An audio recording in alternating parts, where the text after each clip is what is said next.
Good afternoon and welcome back to my channel, Your Energy Works, for this week's episode. In the last episode I spoke to you about the language we use around our clients and how we can be part of the solution or part of the problem. I'd like to go one step further. I can remember in my own story, my journey in my late 20s, I suffered from addiction and I came into recovery. And I tried to get everyone else to fit my way of living. My family, my parents, my siblings, my friends, my boss, my colleagues, girlfriends. I tried them all to fit into my way of living, to jump through my hoops to make me feel content and happy. And it wasn't working. The more I tried, the more depressed I got. I suffered bouts of depression. I was feeling depressed all the time. I wasn't getting my way. Nothing was working out as I wanted to. I had to give up my favourite pastimes of alcohol and gambling, but yet people weren't jumping through my hoops. It was all too much for me. I remember going to my local GP and telling him I was feeling depressed. I needed a series of questions that he has to ask before he'd give out any medication for depression, but I wanted something, a quick fix, so I answered yes to everything he asked me, so I could get some medication. And I got medication for depression.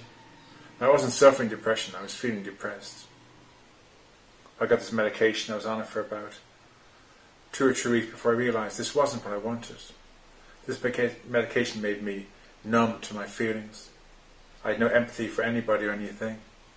I was able to drive my car, go to work, but I wasn't really present for anybody. The medication numbed my feelings. So eventually I spoke to my doctor and I came off it.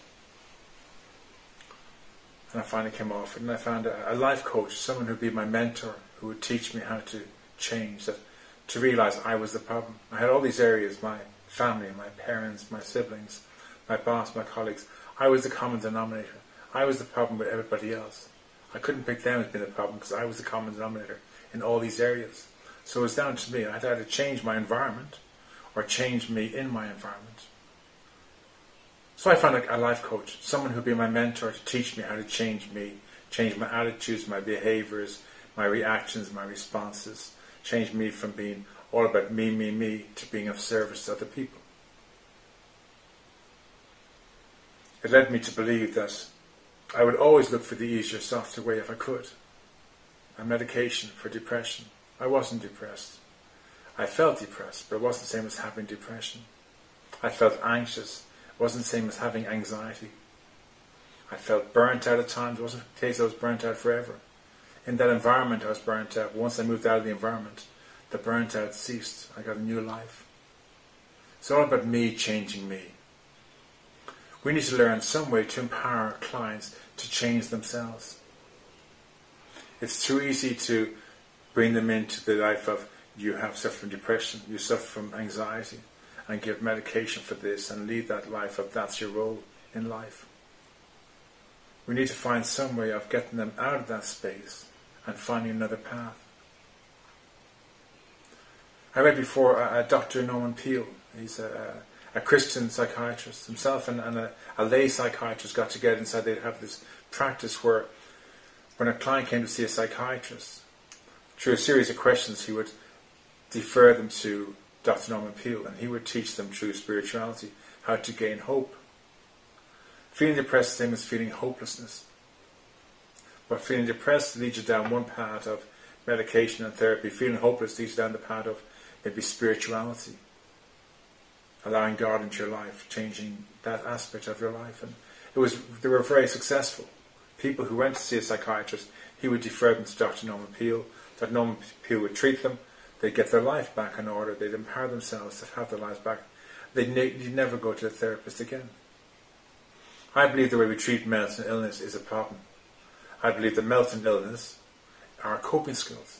Now, whether the coping skill was anxiety, or depression, or alcohol, or drugs, or gambling, or dissociation, or post-traumatic stress, or an eating disorder, or a social anxiety, these are all the ways the clients cope with their event.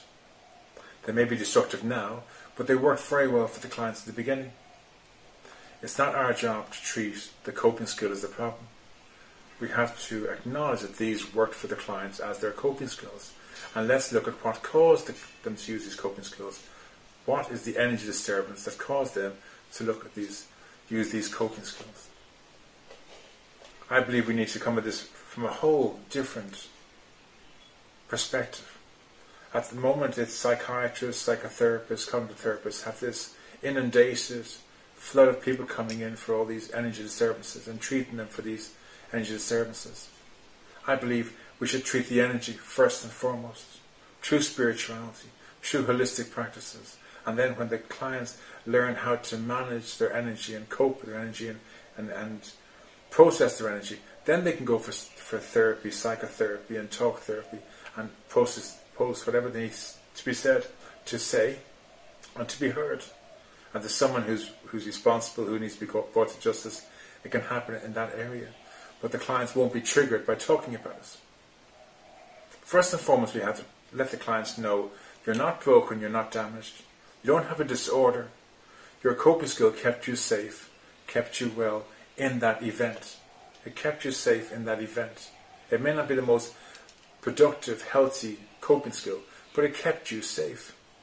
Now we need to replace that coping skill. But to do that, we have to heal your energy disturbance. The energy disturbance is waiting in the shadows. If we're treating the coping skills, the energy disturbance is in the shadows waiting to pop its head up. If we can go and treat the energy disturbance first and process and release it, then we can come back and face the coping skill that's now broken and release that. And then we can talk to a therapist and get heard, get our voice heard, and process it in that manner.